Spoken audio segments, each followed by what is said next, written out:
E estamos de volta com o BBcast, seu podcast de automobilismo e outras nerdices. No episódio de hoje vamos falar sobre o GP da China, aquele que acabou, mas não depois da bandeirada final. Teve muita coisa que aconteceu ali depois da vitória do Oscar Piastri. E bom, para falar aí desse GP, eu tenho aqui comigo a Débora Santos Almeida. Bem-vinda, Débora. Nessa corrida do GP da China, as únicas pessoas que ficaram felizes foram os fãs da McLaren, porque os da Ferrari não dá nem pra comemorar a sprint. Não dá nem para os fãs da Ferrari, da Red Bull, acho que só da McLaren e da Williams que estão felizes. O resto realmente aí tá numa situação periclitante. Mas é só a segunda corrida do ano. A Ferrari ainda tem muita coisa para poder aprontar em 20 provas. Exatamente. Bom, eu sou o Rubens GP Neto e hoje, como dito, vamos falar sobre o GP da China, mas como sempre, os recadinhos do Paddock, onde que nós agradecemos a todos os nossos apoiadores, aqueles que auxiliam o Boletim do Paddock através do financiamento coletivo e contínuo, e também estão sempre aí presentes nas nossas lives, ouvindo nosso podcast.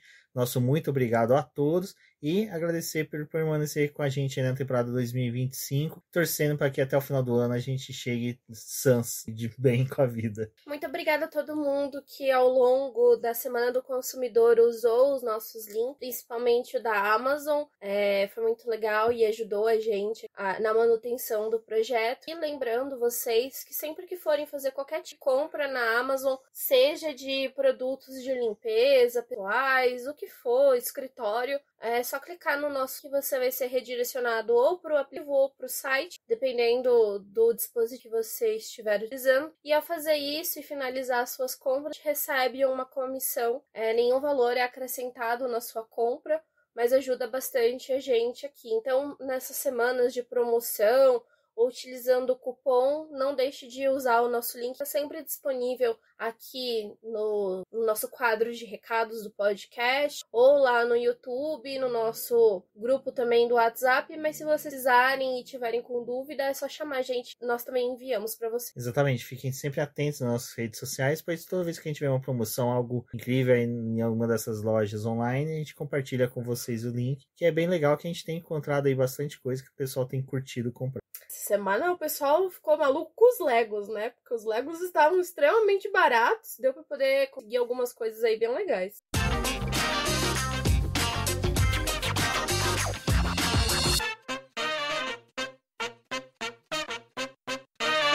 Bom, Débora, agora já começa a movimentação para as eleições da FIA. Bom, não estranhe a gente tocar nesse assunto, pois já vinha há algum tempo os murmurinhos, algumas pessoas falando, mas tomou bastante proporção essa semana o possível retorno dos motores V10, motores aspirados. Para quem se recorda do início ali dos anos 2000, aquele motor que berrava, que era um som estridente, bem gostoso de se ouvir. No autódromo é complicado, viu? É bem alto assim, mas que todo fã gostaria que retornasse, né? Nem todos, mas uma boa parte. Ben Sulayem, a FIA e algumas pessoas envolvidas ali estão discutindo o possível retorno desses motores, principalmente porque a questão da eletrificação e dos motores híbridos para a Fórmula 1 não é algo mais tão viável, não é tão mais assim utilizável. E quem disse isso há muito tempo foi Sebastian Vettel. Então, palmas para Sebastian Vettel, que previu o futuro em que a Fórmula 1 seria de motores com combustível alternativo, né? Com Alinol. Ele assistiu o filme Carros e trazer essa pauta para a Fórmula 1. É que a gente tem que pensar, né, que na realidade a Fórmula 1 por muito tempo ela foi o palco de desenvolvimento de tecnologias, né, seja de pneus, seja de coisas para estrada, seja de sensores, muita coisa é vinda da Fórmula 1. E também o desenvolvimento dos motores, né? Então as montadoras, as fornecedoras de motor que estão ali na Fórmula 1, elas estão olhando para o que está acontecendo no mercado. Tanto que a gente teve aí a chegada da Fórmula E, né? Uma categoria que a gente ainda pode chamar de recém, que ela veio com esse conceito da eletrificação total, porque a gente viu uma movimentação no mundo querendo o desenvolvimento dessa tecnologia. Então, esses campeonatos, eles surgem com esse objetivo de ajudar as montadoras a desenvolverem alguma tecnologia. A questão é que a FIA, né, que é o órgão regulamentador do esporte de várias categorias de automobilismo, atacou em várias frentes aí para poder cobrir o que o mercado estava em desenvolvimento. Então, na Fórmula 1, eles foram para os motores híbridos ali em 2014.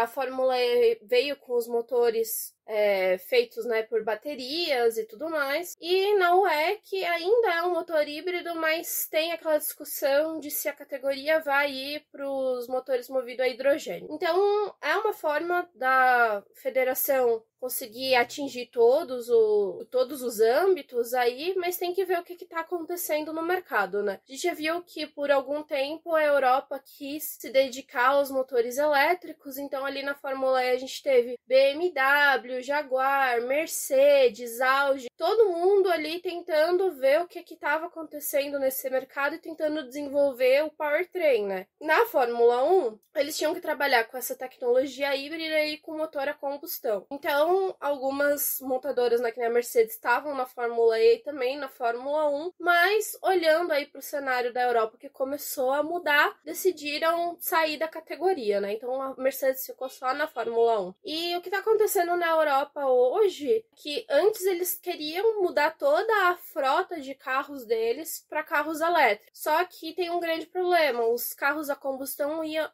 ser feito o que com eles? Vai virar, tipo, um grande lixo descartável que ninguém vai mais utilizar. Tem a possibilidade de fazer algum tipo de adaptação, quanto isso é caro, quanto que é esse desenvolvimento de bateria também.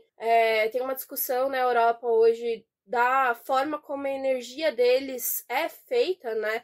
Não é uma energia limpa. Ela vem de usinas que utilizam muito dos recursos naturais e que aí acaba que essa eletricidade ela não é uma eletricidade boa. Fora, né, todas as questões de desenvolvimento de bateria que também são agressivos para o meio ambiente, apesar de ter aquele mascaramento de algumas frentes aí. Então a Europa já tá vendo que provavelmente não vai mudar a frota dela completamente, né, para carros elétricos, e já estão falando nessa questão de ir para o combustível sustentável, um combustível que não venha do petróleo, né, mas que venha de outras alternativas aí. E o que foi interessante é que muitas empresas que são de refinaria, né, de petróleo, eles falaram, interessante isso daí do combustível sustentável, o que a gente pode fazer? E aí veio a Fórmula 1 com essa ideia, né, do combustível sustentável, e da forma como trabalhar. Então, tipo, foi ali abordando quem já estava na Fórmula 1, porque cada uma das equipes tem um fornecedor de combustível, não é um fornecedor de combustível geral para a categoria. Então, tipo,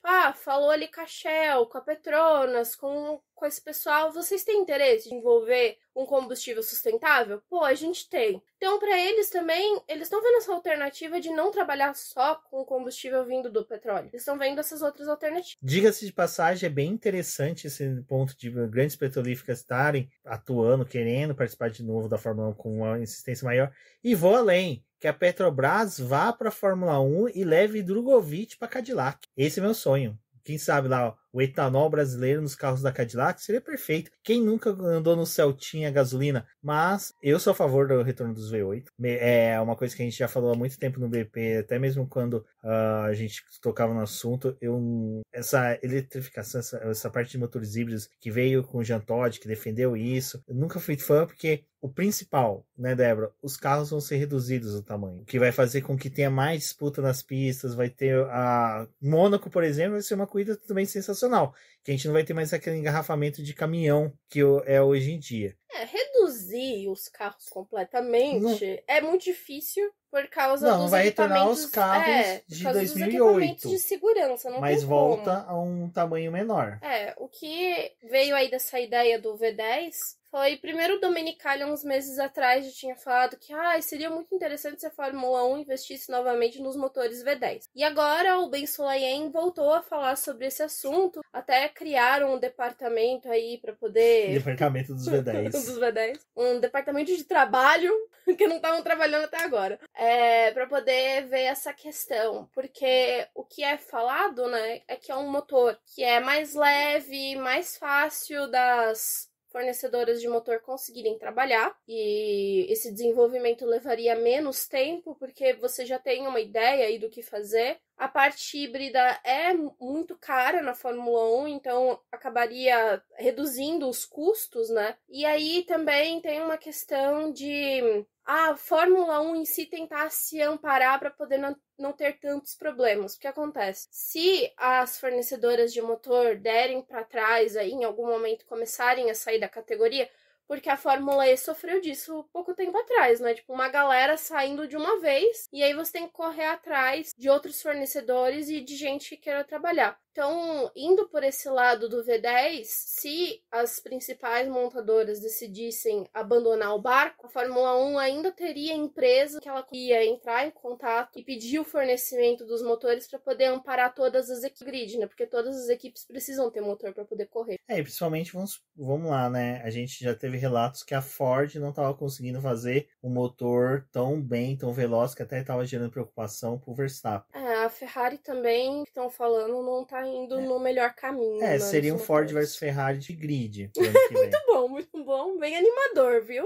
E o que também estão levando essa discussão é que é um receio de uma boa parte do grid é que novamente alguma empresa de motor se destaque no campeonato. Então aconteça, vulga Mercedes, porque a Mercedes, em teoria, estaria aí melhor das pernas nesse momento de desenvolvimento, que fazendo isso, né, indo para esse regulamento novo, a Mercedes poderia novamente despontar, e aí o que eles conseguiram chegar do regulamento até agora de aproximar as equipes, ter uma batalha maior no grid, não acontecer porque uma empresa só vai despontar. Então, essa discussão é bem ampla. Acho que o ponto mais interessante de tudo aí que foi abordado, do que o Automotor and Sport trouxe, é a parte do regulamento em si. Por quê? Indo para os motores V10, se todo mundo ali do grid topar em fazer isso, vamos para os motores V10, a gente teria, pelo menos desse regulamento atual da Fórmula 1, mais alguns anos.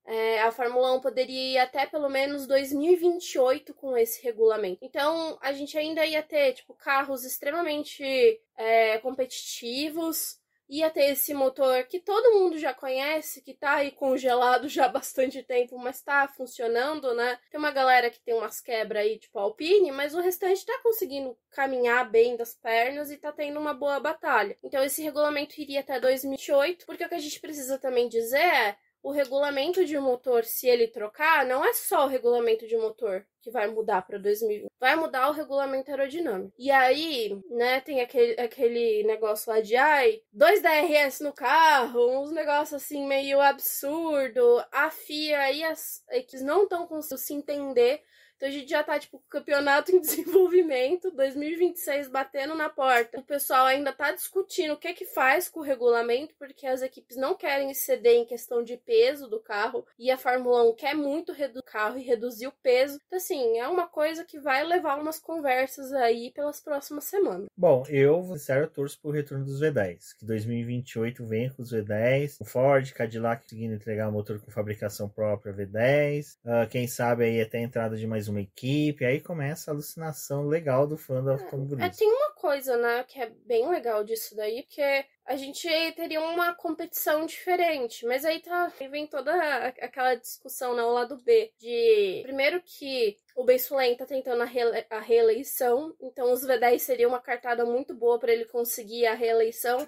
Lembrando que ele já perdeu o apoio da Confederação Britânica. Parabéns, Ben Sulayem.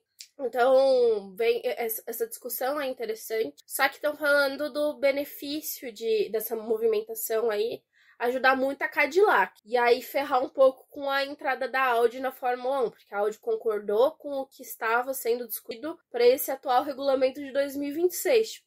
Agora como você chega na Audi e fala, então, aquele motor que você tá desenvolvendo não é mais aí, vamos para um V10. Conversar com todas as partes, assim, principalmente quem tá vindo pra categoria, se eles topam ou não, né? Exato. Bom, então sobre os motores V10 é isso. Vamos agora, né, Débora, falar em definitivo do final de semana do GP da China. Bom, na Austrália a gente quase teve a dobradinha da McLaren. Infelizmente, Piastri rodou, retornou para a pista, mas é uma coisa que até eu comentei com a Débora sobre isso. Falei, cara, esse infortúnio que o Piastri teve ali para um jovem piloto é legal, é importante e vai servir para moldar ele, do cara que não tem que entregar, que a corrida não está perdida até a bandeirada, que ele tem que ainda resistir, tem que buscar o resultado. Ele sair ali da grama, conseguir salvar o carro e ainda conquistar pontos foi surpreendente. Pontos conquistados por ele que fez com que a McLaren conseguisse ser líder do campeonato já na primeira corrida, já que depois que teve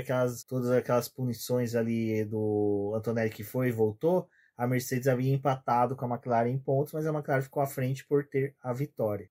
Dito isso, a vitória do Piastri na China foi muito legal, foi muito interessante, seguida ali do Lando Norris, que, olha, Lando Norris, eu acho que naquela votação de melhores pilotos do dia, se não fosse o Piastri, o Lando merecia, porque ele foi aguerrido, disputou posição, brigou com o Verstappen, brigou com o Leclerc, brigou contra o vento, brigou contra ele mesmo e conseguiu o segundo lugar, que manteve ele na liderança do campeonato. A gente teve uma semana aí para McLaren bem interessante, né? Eu acho que apesar da sprint ali ter uma dificuldade, o Lando Norris ter relatado alguns problemas, foi um final de semana em que o Piastri estava mais equilibrado com o carro que o Lando errando bastante, mas veio essa dobradinha aí, foi acho que um dos melhores resultados, né? Eles não conseguiram isso na Austrália, mas já conseguiram fazer na China, e eu acho que deve vir mais dobradinhas na McLaren ao longo do ano, porque realmente é a equipe que tá com o melhor equipamento e tem a melhor situação, né, de dupla de piloto, de eficiência e em pista. A McLaren, mesmo num fim de semana de sprint, ela fez um ajuste ali no carro, então ela levou uma pequena atualização para a pista. É um time que acho que vai tentar ir se moldando as pistas, né, conforme for passando o campeonato. Exato. Bom, a McLaren eu acho que ela tem que focar realmente em buscar o maior número de dobradinhas possíveis. Eu gosto que quando a McLaren fica bem, eu vou atrás do que o Will Mesquita fala nos grupos, porque o Will é aquele cara que quando o hiperfoco dele na McLaren no final de semana é algo assim surpreendente. Ele vai lá, assiste, ou lê as coisas nos fóruns, analisa os dados, tudo certinho e sempre pondera muito bem.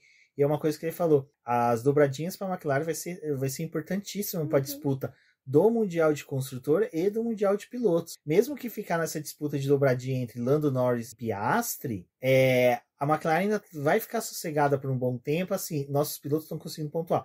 Vai chegar uma hora que pode ser que a McLaren tenha que deixar aquele papinho de não temos um primeiro piloto, o Piastri, mas porém você faça pelo Norris, mas vai chegar uma hora que talvez o Piastri seja melhor do que o Norris no campeonato, porque essa corrida, eu acho que se não fosse a questão dos freios, ficaria mais nítido ainda que o Piastri, quando se classifica bem, ele consegue ser muito superior ao Norris. O Norris, ele realmente depende de uma boa classificação para seguir uma corrida. E esse final de semana ele não tava no melhor espírito, né? Porque ele tava errando bastante, a gente teve só um treino ali para avaliação do circuito. A maioria dos pilotos estava enfrentando dificuldade por conta do recapeamento. Tem um lado dos pneus que, assim, vai dar uma dor de cabeça esse ano em vários, porque tá tendo uma degradação muito alta dos compostos, e os times que ano passado conseguiam gerir melhor os pneus não estão conseguindo fazer o mesmo esse ano. E quem já tinha dificuldade de gerir os pneus tá tendo mais dificuldade ainda. Então, acho que tem todas essas coisinhas aí que colaboraram para que a semana do Norris não fosse tão bom. Aí veio de uma sprint em que teve uma diferença entre ele e o Piastri, e aí, gente, eu acho uma estupidez assim, muito grande, tipo, é a segunda corrida do ano e ficar cobrando o Lando, tipo, nossa, como você se sente com o desempenho do Piastri? Olha a pole do Piastri, não sei o que, tipo, calma, velho, segunda corrida do ano, sabe? E é um circuito em que os companheiros estavam tendo desempenhos diferentes. Não, a proximidade entre companheiros foi uma coisa muito desigual esse final de semana. Tirando a Ferrari, né, que tava conseguiu errar com os dois. né? A Ferrari, Bom que ela errou com os dois. Errou com os dois logo. Bom, mas da McLaren acho que foi isso. Eu acho que o final do dia da McLaren só não foi tão perfeito, porque existe um cara chato chamado Alex Palou, que roubou uma dobradinha da McLaren na Índia. Nós teríamos 2 dobradinhas esse final de semana, mas o que está reservado para Alex Palou está reservado. Um processo da McLaren. Exato. Será que ele já pagou a McLaren sobre o que ele deve? É que eu acho que a audiência ainda ia... Mas ele vai ver, ele vai pagar. Enfim, eu gostei do Piastri vencendo. A gente tá falando do modo geral porque tem muita coisinha pra poder comentar. Então uma parte a gente vai comentar aqui no podcast e uma parte na live de eu falar do final de semana de modo geral. Mas eu fico feliz assim com o resultado do Piastri porque não se deixou abalar pelo que aconteceu na Austrália. Era uma corrida em casa que... É importante, né? Você ter um bom resultado ali, correndo diante da sua torcida. Então, ele não se deixou abalar pelo que aconteceu. Conseguiu ganhar uma corrida, assim, de uma forma muito limpa. Eu acho que a parte que foi a pior, assim, a mais tensa, foi o momento do Norris com aquele freio ali do carro, porque no início da corrida, bem no comecinho ali, o Fernando Alonso tinha abandonado por problema de freio. É uma pista que realmente exige bastante dos freios dos carros, então as equipes elas tentam ali trabalhar com as aberturas do freio, tentar gerenciar melhor isso, porque é uma pista que tem retas muito importantes, mas freadas também, que são muito bruscas, né? Isso acaba cobrando muito dos freios. E eu acho que o que me deixou mais nervosa ali naquele final da corrida com o Norris foi aquela incessante troca de rádio dele com o engenheiro. Mas assim, era uma situação que realmente ele precisava saber o que estava acontecendo e a equipe também, né? O do quanto que ele estava sentindo o freio estava indo embora. E isso foi, acho que o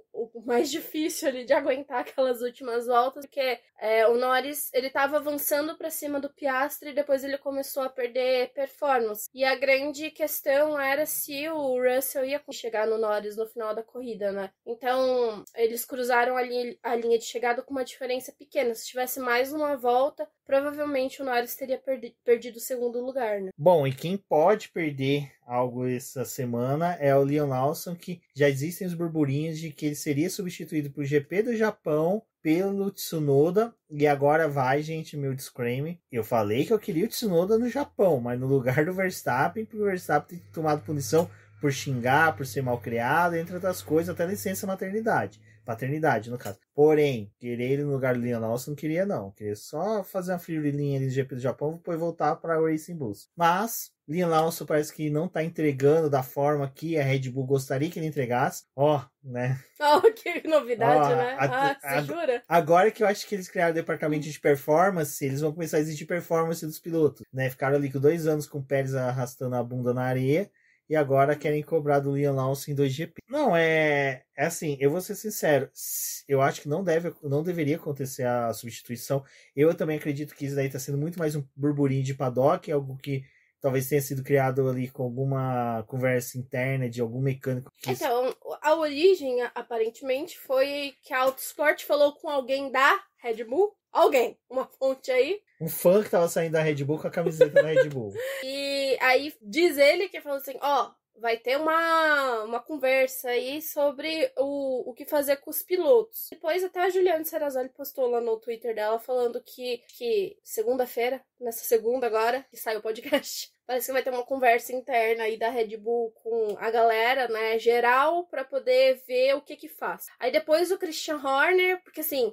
ia ter a coletiva com a Red Bull no final do GP, aí a Red Bull foi atrasando a coletiva aí, foi atrasando, até resolver botar o Horner pra poder falar, né? E aí o Horner, obviamente, foi perguntado sobre a situação do Lawson e ele disse, olha, a gente é uma equipe e a gente tá sempre conversando sobre a questão dos pilotos. A gente vai fazer depois do GP da China analisar os dados do Lawson para ver o que tá acontecendo ali com ele e aí a gente vai ver internamente o que vai acontecer com a equipe. Mas, por enquanto é um burburinho. Mas aí também, o quanto que o Horner tá sabendo das coisas. Né? Porque o Marco já tá tirando pra todo lado, né?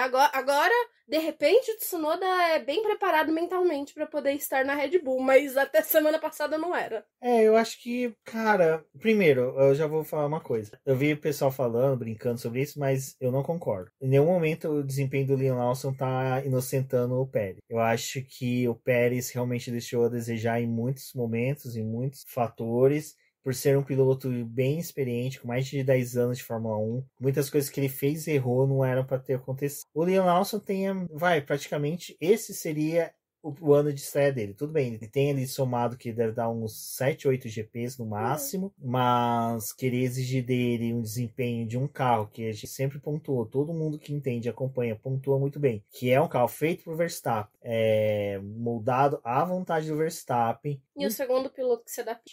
Então assim, você tem um piloto que tem que se adaptar à categoria e a um carro que já é difícil. Então assim... E é um piloto novato, né? É uma situação bem complicada ali. Porque assim, foi uma das coisas que eu até falei no Twitter e eu repito aqui assim com tranquilidade, que a Red Bull ela falhou em algumas coisas. Primeiro, nos últimos anos em que assim ela foi trocando os pilotos adoidado, ninguém correspondia à altura de estar ao lado do Verstappen. Então tirou Albon, tirou Gasly, o Kvyat, mexeu com a galera toda ali. O piloto que mais tinha chegado em algum desempenho ali próximo ao Verstappen foi o Ricciardo. E o Ricciardo em si não aguentou o rojão de ficar na Red Bull, porque ele sabia que o Verstappen ia ter a prioridade e ele não. Então o Ricciardo decidiu ir ali rodar por outras equipes até que ele voltou pro grupo da Red Bull. E pra mim, um dos erros grandes da Red Bull nesse momento foi ter pegado o Ricciardo ano passado de novo, sabe? A partir do momento em que o Ricciardo foi substituído pelo Lawson no GP da Holanda, quando ele machucou a mão e eles viram que o Lawson poderia entregar algo a mais, não era nem pra ter voltado com o Ricciardo pro carro no ano passado. Tipo, era pra poder ter que o Lawson ia começar a temporada de 2024 e aí eles teriam 24 GPs para poder preparar ou para poder ajudar o desenvolvimento do Lawson. Não fizeram, deixaram para o final da temporada ali para poder fazer a substituição. Outra coisa, o Pérez ficou tempo além do que ele devia naquele assento. A Red Bull chamou ele para poder tentar ser assim, tipo, uma resposta rápida aos problemas que eles estavam tendo com os pilotos novatos. E aí eles mesmos perderam a fé na academia deles, eles queimaram pilotos demais por não dar tempo de avaliação, por não dar experiência, por também não fornecer um ambiente em que o piloto conseguisse se desenvolver e ficaram mais tempo com o Pérez do que eles deveriam. Sabe, talvez a situação do Lawson poderia ser de fazer meia temporada ano passado na Racing Bulls e meia temporada na Red Bull. Ele já ia ter pegado um pouco de experiência com esse carro. Não fizeram. E aí chega agora, tipo, 2025, com 2 corridas, eles querem que ele entregue alguma coisa que é irreal. Porque até o Verstappen tá sofrendo com o carro. Tipo, não é que o Verstappen tá ganhando corrida. O Verstappen não ganhou as 2 primeiras corridas do ano. O Verstappen tá penando com o carro e tá reclamando desde a pré-temporada que esse carro é difícil de guiar. Ele errou na Austrália, coisa que a gente nunca ele viu. Não erra em chuva. O Verstappen não é o piloto que costuma errar em chuva e errou. E aí, tipo, chega agora, mas o Lawson não está entregando. Não está entregando porque nem a Red Bull tá conseguindo entregar e nem a Red Bull tá fazendo com que esse carro seja, no mínimo, aceitável. Porque o que eu vejo, assim, algumas equipes, tipo, que nem a Mercedes, naquele momento que ela tava ali na fase de desenvolvimento do carro, tava tentando entender o zero pod, não sei o quê, eles corriam com o George Russell numa configuração neutra e com o Hamilton na configuração de teste. Faz isso no carro da Red Bull, cara. Não dá pra vocês fazerem 2 configurações, uma agressiva do jeito que o Verstappen gosta e uma que seja um pouco mais neutra pro Lawson guiar. Será que o bate-papo não é sobre isso? Será que o burburinho não é isso? Vamos conversar sobre os pilotos para ouvir o que eles têm a falar pra gente poder... Sobre esse carro, do tipo assim, cara, a gente não vai disputar o Mundial de Construtor e nem os pilotos. A única diferença que a gente tem que evitar é a humilhação. Vamos evitar a humilhação? Vamos sentar todo mundo e falar assim, Verstappen, até onde você quer a configuração do teu carro e para que o Leon Lawson possa render. Porque assim, eu entendo como é pequena, de média para pequena, de pelotão, tem que trabalhar com uma configuração igual para os dois carros, porque é muito difícil você ficar manejando peça, tem esse desgaste, tipo, não tem como você desenvolver dois carros. Mas, cara, a Red Bull, ela tem dinheiro, sabe? Ela tem dinheiro, ela tem tempo para poder fazer o mínimo. E, olha, a gente tá vendo aí que a McLaren chegou, a Ferrari chegou, a gente perdeu o terreno. O que a gente pode fazer para poder, é o que o Rumi falou, né, não ser humilhado nessa temporada. Porque o Verstappen não vai sustentar um campeonato sozinho e não tem como a gente ter um segundo piloto andando lá no final do grid. Não tem como vocês usarem duas configurações no carro, gente. Não é possível. Não é possível que a galera de engenharia não pensou nisso até agora. Exato. Tipo, dá um, pelo menos o mínimo pro cara tentar se envolver. Porque, assim, sinceramente, eu queria muito ano passado que o Tsunoda fosse pra equipe. Mas nessa atual situação de você, tipo, sacar o Lawson e simplesmente botar o Tsunoda, eu prefiro que não coloque, porque, tipo, vai queimar a carreira do Tsunoda. E pelo menos na Racing Bulls, eu acho que com o desempenho que o Tsunoda tem apresentado, apesar da equipe fazer o favor de sempre errar a estratégia com eles, que é impressionante. Gente, nossa, essa equipe só vai precisar de um estrategista. Eu não sou formada nisso, mas eu consigo ajudar, viu? Alguma coisa de pneu eu sei. O que eu estava dizendo? Eu prefiro que o Tsunoda não vá pra Red Bull, assim, porque na Racing Bulls ele ainda tem a chance de talvez ser contratado por outra pelo que ele está entregando. Mas a partir do momento que você vai pra Red Bull e se queima, é muito difícil de você conseguir lugar em outra equipe. Então eu prefiro que não vá. Esse é o maior problema, o maior risco que eu vejo com o Tsunoda aí. Também aquela coisa, o Tsunoda atualmente, que foi até uma coisa que a Débora me atentou hoje no Norco Bliss, o Tsunoda não tá mais sendo agenciado por ninguém da Honda. Ele deve estar com o agenciamento de um novo empresário, alguém do meio. Desconheço. Então assim, eu torço para que essa pessoa não crie uma ilusão de tipo, vou mostrar serviço e empurrar o Tsunoda para a Red Bull para mostrar, olha, acabei de assumir o contrato dele, estou conseguindo um contrato com a Red Bull. Porque o Tsunoda realmente, ele não é o melhor momento para ele ir para a Red Bull. O melhor momento realmente pode ter sido um tempo antes, que a gente não tinha toda essa dinâmica que está tendo agora, do colapso que está sendo a Red Bull. Eu queria também falar, que assim, a situação da Red Bull todas as outras equipes, elas chegaram num meio termo que tá funcionando. O que eu quero dizer é, a McLaren se livrou do Ricciardo e ela conseguiu andar com as pernas dela. Sabe? Ela conseguiu contratar o Piastri, conseguiu contratar a gente ali pra parte de engenharia, fizeram o que foi possível para poder estruturar o time para hoje estar nessa posição de ser uma equipe que tem um carro muito bom e que pode disputar um campeonato de construtores e um mundial de pilotos. A Ferrari, ela também foi atrás disso. Ela fez o quê? Se livrou do Binotto, que realmente era uma âncora para aí, que foi em vários momentos. Foi ali e contratou o Visser. Também fez uma parte de contratação de pessoas que eles achavam que ia ajudar na equipe. O Visser mudou a mentalidade da Ferrari, mas o que aconteceu de mais importante? Eles foram atrás do Hamilton. Então, por mais que a gente fale assim, o Leclerc tem os seus problemas, mas ainda assim é uma dupla forte. O Leclerc, ele é rápido, o Hamilton é um piloto técnico, então dá para você se apoiar nesses dois para ter um desenvolvimento de carro. Então, a McLaren fez esse amparo, a Ferrari também. A Red Bull não. Nesses últimos meses, ela, além de ter feito tudo que fez de ruim com os pilotos, ela também perdeu as peças principais do time. Tipo, o Adrian Newey foi embora, sabe? O Adrian desistiu de trabalhar com a Red Bull. E aí, tipo, você chega num momento que a equipe perdeu vários funcionários foram para outras. Agora no GP do Japão, o Jonathan já vai assumir lá na Sauber como chefe de equipe. Então,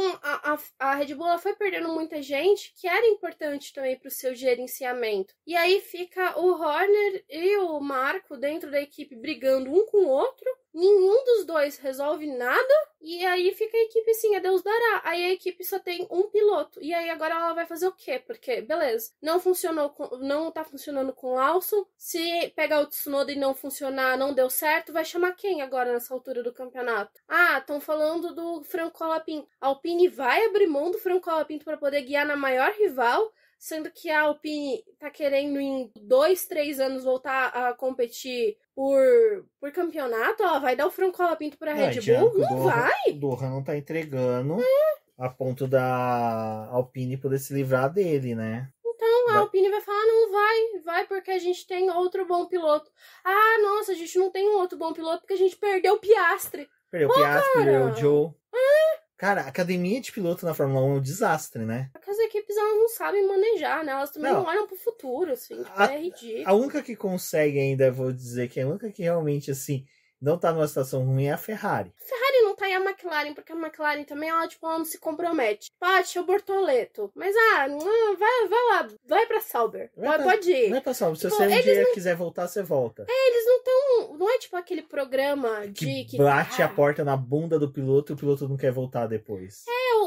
Sei lá, sabe? Aí é que nem o Sainz, sendo muito final de semana, né? Porque, tinham falado do Sainz na Red Bull, tudo. Sei lá, tipo, você olhando pro cenário que tá agora, o Sainz na Red Bull, tipo, Sainz, beleza, a gente contratar. Tá, mas em qual condição? Vocês vão me dar pelo menos um carro em que eu possa andar semelhante ao Verstappen? Não, a prioridade vai ser ele, a configuração é dele, você que lute. Então, assim, desculpa, isso explica por que o Sainz, ano passado, não firmou contrato com a Red Bull. Eu tô indo pra outro lugar. E eu vou mais além. Deve ter sido o mesmo formato que foi a mesma coisa com a Mercedes. Você não vai firmar nenhum compromisso comigo a longo prazo, onde que eu posso ter mesmas condições que seus pilotos? Porque o Kimi Antonelli vem aí, depois tem o Russell também. Eu não quero. Então, assim, o Sainz mostrou realmente que era o melhor ali pra Williams. Vai lá. Apesar de tá quebrando a cabeça com aquele carro lá, mas é melhor guiar pela Williams. Conseguiu o primeiro ponto dele com a Williams nesse final de semana. É melhor ir pra Williams do que ficar nessa equipe. E agora não é a melhor opção do grid. Bom, eu acho que da Red Bull é isso. Temos cenas dos próximos capítulos. Vamos ver o que vai resultar nisso. E agora vamos falar de coisa feliz, de coisa alegre, que foi a primeira corrida concluída pelo Bortoleto. Borboleto conseguiu concluir uma corrida. Infelizmente rodou ali na primeira volta. Calma, torcedores, calma. Não seja aqueles caras chatos do Twitter que já estão descendo a lenha no Bortoleto, chamando ele com inúmeros apelidos pejorativos. Quando você for falar com uma pessoa dessa, dê o disclaimer do seguinte: vocês assistiram as temporadas passadas, vocês viram como o Joe e o Bottas sofreram com esse carro, como no ano passado tinha vez que o Joe do nada rodava, o Bottas às vezes do nada rodava, porque simplesmente era o carro que não respondia aos comandos do piloto. Então é a mesma coisa com o Bortoleto. O Bortoleto realmente está sofrendo com um carro que é ruim. Mas não acontece com o Hulk. Pô, o Hulk tem 15 anos de Fórmula 1. O cara foi campeão de Le Mans. E o Hulk também já guiou para umas equipes pedrada, né? Exato. Então é um cara calejado, não é parâmetro de comparação. Ele tava na Haas no ano passado. Não, e tem outra coisa, não é parâmetro de comparação, mas tem uma comparação que a gente pode fazer. O Bortoleto foi melhor que ele. Rodou, fez 2 pit stop. Aí ainda teve aquela discussão, né? De se eu passo o Hulk, a gente deve brigar em pista ou é melhor eu ficar pra trás? Bortoleto pode passar. Tá bom. Porque o Bortoleto perguntou e tá aproximando. Ele perguntou tinha 1 segundo. Porque ele já perguntou antes de abrir o DRS. Aí, enquanto que a equipe conversava com ele já tava com 0.7, 0.5. Aí a equipe falou, ultrapassa, já tá com 0.2, você tá cheirando a bunda do carro do Hulk. Mas assim, a corrida do Bortoleto foi muito boa, foi consistente. O cara tirou 19 segundos do Hülkenberg. Não teve maiores erros. Então, assim, eu acho que foi realmente ali uma corrida muito boa dele. Falando nisso, agora vamos falar de quem teve um final de semana muito bom, né? Muito feliz, que foi Lewis Hamilton até a meia-noite de sábado. Que depois, 00:01 de domingo, só gente, tristeza. É difícil, né? Só para colocar o pessoal situado, vamos falar assim.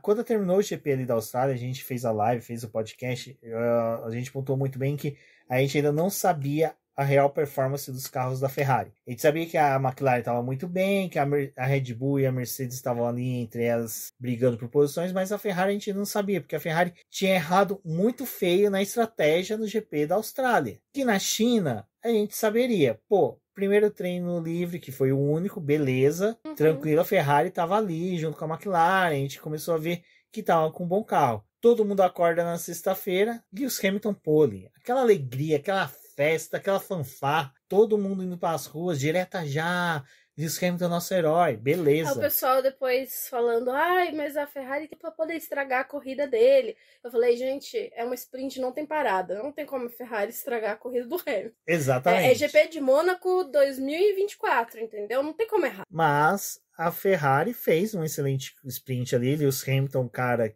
que primor, correu muito bem, foi ameaçado, conduziu assim magistralmente, que coisa perfeita, foi muito legal ver essa sprint, mas tivemos depois a classificação, né, Débora? Foi assim, que tem duas coisas que precisam ser pontuadas, né? Da sprint pra corrida principal, tem aquele momento em que o parque fechado é quebrado, então as equipes podem mudar a configuração para fazer a segunda classificação. E a Ferrari teve a brilhante ideia de já mudar a configuração dos carros sem ter mais um treino livre para poder avaliar o carro. Então eles só fizeram a mudança ali e da sprint para classificação, tanto Hamilton quanto Verstappen não, né? Quanto Leclerc começaram a brigar com o carro e tiveram uma classificação mais difícil. E depois veio a corrida, que ninguém sabia como que ia ser o comportamento da Ferrari com relação ao desgaste do pneu, e como a corrida do GP da China ia se desenvolver, porque até então estava tendo uma degradação muito acentuada dos pneus e provavelmente a corrida ia para 2 paradas. Só que na largada ali o Leclerc e o Hamilton já bateram. O Leclerc ali tentando espaço, quebrou a asa dianteira. A Ferrari ficou naquela coisa de a gente vai chamar para trocar a asa ou deixa do jeito que tá. A direção de prova não sinalizou que a peça estava para se soltar, então não obrigou a Ferrari a fazer a troca. E a Ferrari então falou, não vamos trocar não, vamos assim mesmo. Durante a corrida, aquele pedaço de asa não fez diferença nenhuma pro carro do Leclerc, né? Ele estava mais rápido que o Hamilton. Na primeira rodada de paradas ali, com aquela coisa, tipo, o que vai acontecer? Depois dela, o Hamilton falou, olha, eu tô perdendo desempenho. Ferrari, se vocês quiserem trocar com o Leclerc, eu topo. Eles fizeram a inversão com o Leclerc. E aí ficou aquela batalha, aquela empurra-empurra. A Ferrari dividiu as estratégias, botou 2 paradas pro Hamilton, 1 pro Leclerc. E aí, quando a gente terminou a corrida, beleza, olha, 5º e 6º lugar, o Verstappen passou vocês.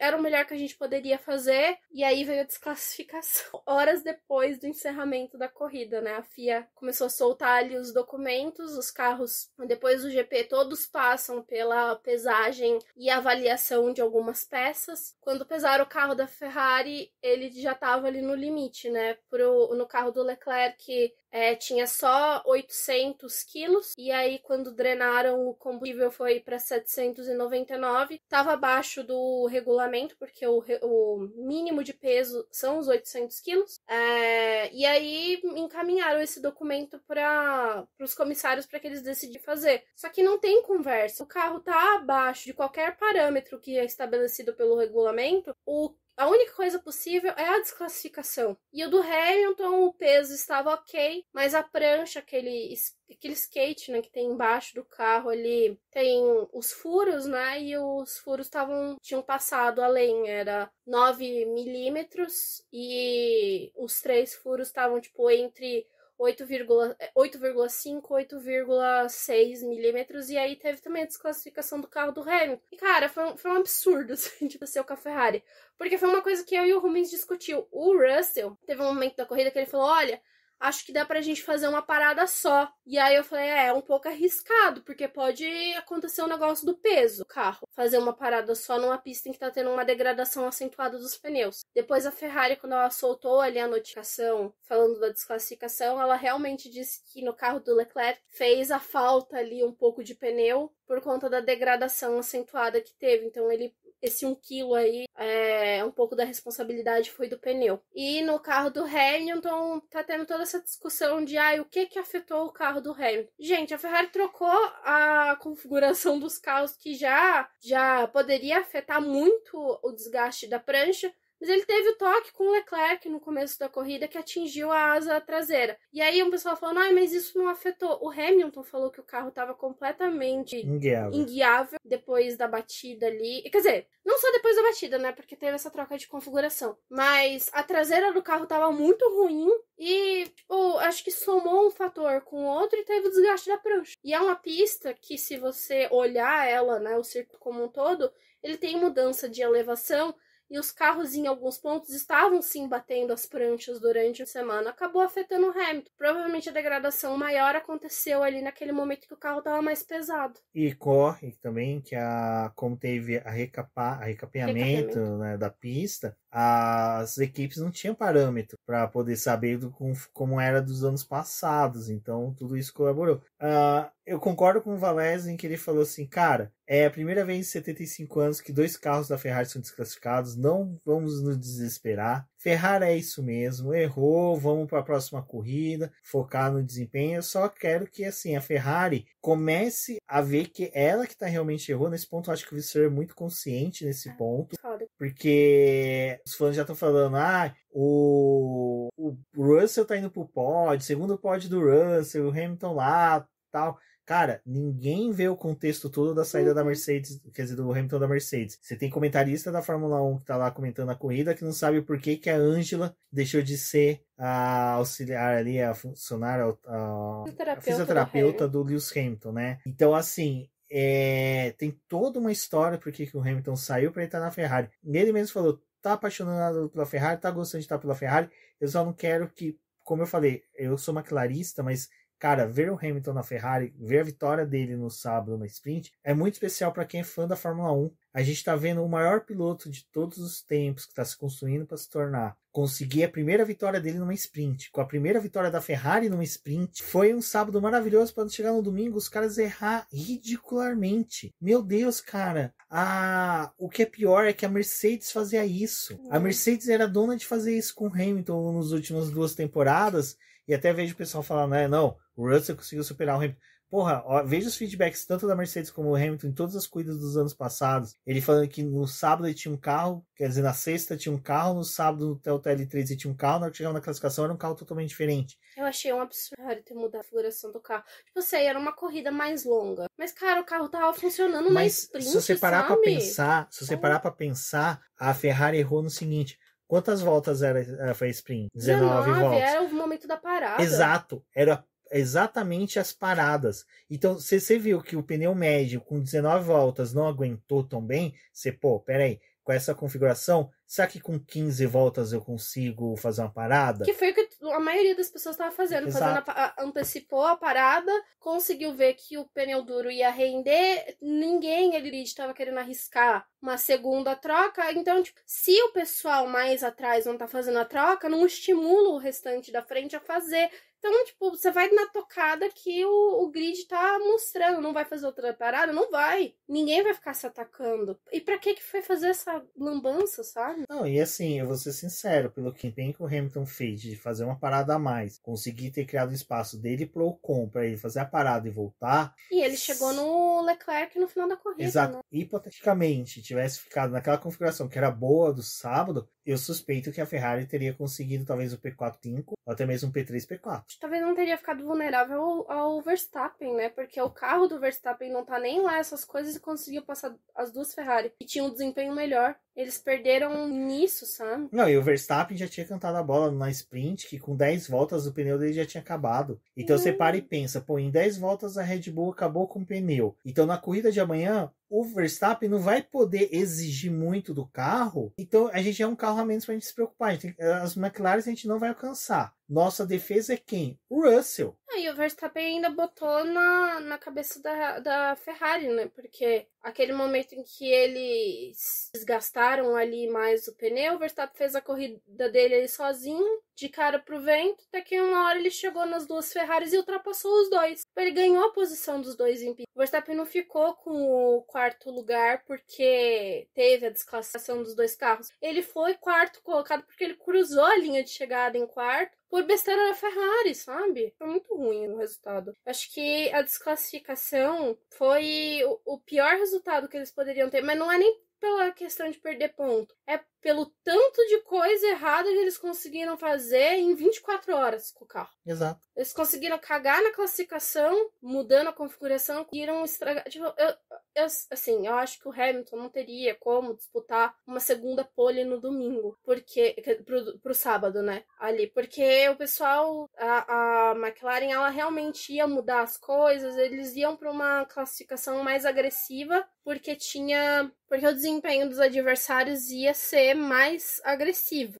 Mas, cara, você perder tanto terreno e conseguir estragar a corrida de várias formas, a desclassificação só foi mais um ponto ali do problema que a Ferrari arrumou pra cabeça dela no final de semana. Eu acho que assim como foi nos anos passados com a McLaren, que ela foi aprendendo com os erros, a Ferrari ela tem que realmente aprender com os erros, porque assim, esse ano tá muito fácil de disputar o título de Mundial de Construtores. Tá muito fácil. Porque você não tem a Red Bull sobrando. E você não tem a Red Bull sobrando. A Mercedes, por mais que seja, o Russell tá bem, mas o Russell ele vai ser esse piloto mediano entre terceiro e quarto. Eu não vejo ele disputando vitória, porque o Russell, ele sofre nas primeiras voltas com a afobação. Se você pegar um board do Russell na primeira volta, dele disputando posição com o Lando Norris, é um show de horror dele corrigindo o carro, tentando acertar a posição de pista para ultrapassar. Ele quer definir logo de uma vez, né? Ele não quer cruir a corrida. Ele quer definir ali logo. Então, é um piloto que nesse sentido é ruim. É até mais fácil de disputar com ele por causa disso, né? Só que nem a corrida ali do Russell com o Leclerc, o Leclerc de novo fez a grande besteira de, tipo, tá ali disputando com o Russell e comete um erro e não consegue mais chegar no Russell novamente para poder brigar. Depois vem o Verstappen. Eles não conseguiram dificultar em nada a ultrapassagem do Verstappen. O Leclerc, de novo, mais uma corrida, vai disputar com o Verstappen do lado de fora da pista, sendo que é o lado que o Verstappen mais gosta de ultrapassar. Vocês facilitaram o resultado. Exato. Bom, acho que a única coisa que eu queria falar sobre a Ferrari é que, assim, tudo ruim que aconteceu no final de semana e por cagada deles, o Visser foi lá defender os dois pilotos, né? Porque a FOM duas coisas sobre essa transmissão dessa corrida. Ninguém sabe até agora o que provocou as bandeiras amarelas, porque aparentemente o circuito tem câmera, mas elas não funcionam, né? Pra transmissão. Não consegue mostrar o que tá acontecendo na pista. A segunda coisa foi que a FOM tá tentando criar uma narrativa aí, já desde a primeira corrida, que o Hamilton é um piloto um tanto agressivo com as decisões dele, né? Então já teve um atrito ali com a Dami, que na semana rendeu aí vários comentários e não sei o quê. E o Hamilton não respeita o engenheiro e falta de comunicação, não sei o quê. O Hamilton tem que se defender, né? Porque o Hamilton que tem que se defender. Porque o restante não consegue fazer uma leitura decente das coisas que tá acontecendo. E a outra foi que nessa corrida a FOM colocou os rádios ali da disputa da Ferrari, né? E um dos rádios que ela sinalizou foi da Ferrari falando: nós vamos inverter a posição dos dois pilotos. Só que eles cortaram a parte mais importante, que foi o Hamilton que deu a ideia de inverter os dois pilotos depois da troca de pneus. E aí, né, acabou a corrida e o pessoal, porque a Ferrari já está dando ordem de equipe e é a segunda corrida do ano. Mas vocês estão investindo todo esse dinheiro no Hamilton e já vai dar ordem de equipe para ele ceder posição pro Leclerc. O Leclerc que tava com o carro danificado, por que ele tá passando o Hamilton? E assim, gerou uma discussão sem fim, de umas coisas absurdas. Aí foram conversar com o Visser depois do final da corrida, né? Ele falou: gente, acabou a corrida, tinha um monte de jornalista aqui no box da Ferrari querendo saber das nossas visões, querendo saber da corrida em si, mas o que a FOM tá fazendo em divulgação dos rádios é uma piada, porque ela tá criando uma narrativa que não existe dentro da Ferrari neste momento, de um conflito entre o Hamilton e o Leclerc, ou de alguma preferência entre os dois pilotos. Foi cortado o rádio em que o Hamilton sugeriu pro Adami, porque foi o Hamilton, não foi nem a equipe, foi o Hamilton que chamou no rádio o time e falou: olha, gente, o meu carro está ruim, eu estou com um desempenho ruim, o que vocês acham da gente fazer a troca? Aí teve uma negociação ali com o Hamilton, porque enquanto eles iam fazer a troca, eles estavam se aproximando do Russ. E aí o Hamilton falou: olha, mas será que é bom fazer a troca agora? A gente espera mais um pouco, porque até então, provavelmente os dois carros iam fazer duas paradas. Aí a Ferrari falou: olha, Hamilton, vamos trocar agora, curva 14, que foi o outro rádio que foi pra transmissão. E aí o Hamilton falou: tá bom, então vamos fazer a troca. E ele deu a posição pro Leclerc. Leclerc. Ele falou, pode ir, Leclerc. A única outra coisa que teve, assim, ele questionou depois foi, se o Leclerc não passar o Russell, a gente vai inverter as posições? Só que a Ferrari, tipo, deixou em aberto aí o que ia definir. Não fizeram a inversão das posições, decidiram terminar a corrida do jeito que tinha ido e ficou por isso, sabe? Tipo, terminou a corrida dessa forma. Aí todo mundo cria um grande caos com o que tá acontecendo com a Ferrari.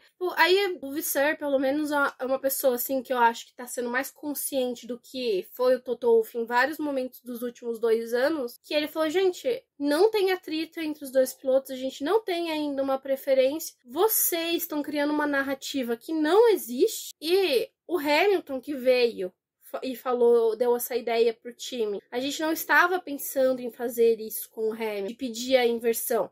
Mas como ele sugeriu, e para nós ia ser uma boa ideia para poder tentar avançar a corrida, beleza, vamos fazer desse jeito. Mas, nossa, e aí foi uma coisa que ele criticou, né? Porque não é de agora que a FOM vem fazendo isso, né? Tipo, a FOM nos últimos anos criou um Tsunoda extremamente agressivo e que só fala palavrão, porque o Tsunoda foi resumido a isso nas últimas temporadas. E a transmissão ainda ajuda a fazer isso, né? Ajuda os comentários. A McLaren, das poucas vezes em que ela tomou alguma decisão ali, uma preferência pelo Lando Norris no ano passado, decidiram botar esses rádios na transmissão, mas jogam sem contexto nenhum, e aí o pessoal fica, mas a McLaren tem que fazer isso, ordem de equipe, isso é errado, isso não é permitido e não sei o que, sabe? Um outro também que, assim, a gente pode até falar sobre é o relacionamento do Verstappen com o Lambiase. O Lambiase às vezes dá uns fechos no Verstappen, mas, gente, é a relação deles, acaba a corrida, tá os dois lá de boa, conversando normal, nada aconteceu. E aí pintam as coisas na transmissão que só reforça, tipo, o Hamilton é um piloto agressivo. Quando que você viu o Hamilton brigando com alguém? Nem com a Ferrari, nem com o título sendo roubado dele em Abu Dhabi 2021, o cara foi agressivo. Acabou a corrida agora do GP da China. Ele falou, gente, vamos pra frente, vamos melhorar. Tem muita coisa pra gente fazer ainda durante o ano, não é esse resultado. Mas não, o que fica marcado é o negócio da inversão de posição dos dois. Talvez, acho que a melhor coisa assim, que a Ferrari poderia ter feito era ali no final da corrida, ter realizado a inversão dos dois. Mas também, assim, é a segunda corrida. Não. E no final das contas, inversão ou não, os dois carros foram desclassificados. Não ia resolver nada. Eu vou ser sincero, eu acho que não tinha que ter tido a inversão de novo, não. Se fosse realmente assim, vamos supor, tá na disputa do campeonato, fosse a 18ª corrida, ou 10ª corrida, onde existem ainda chances matemáticas do Hamilton ganhar, eu acho que tudo bem. Porque, cara, ia ser diferença de 1 ponto, não é o 2, não ia ser algo gritante.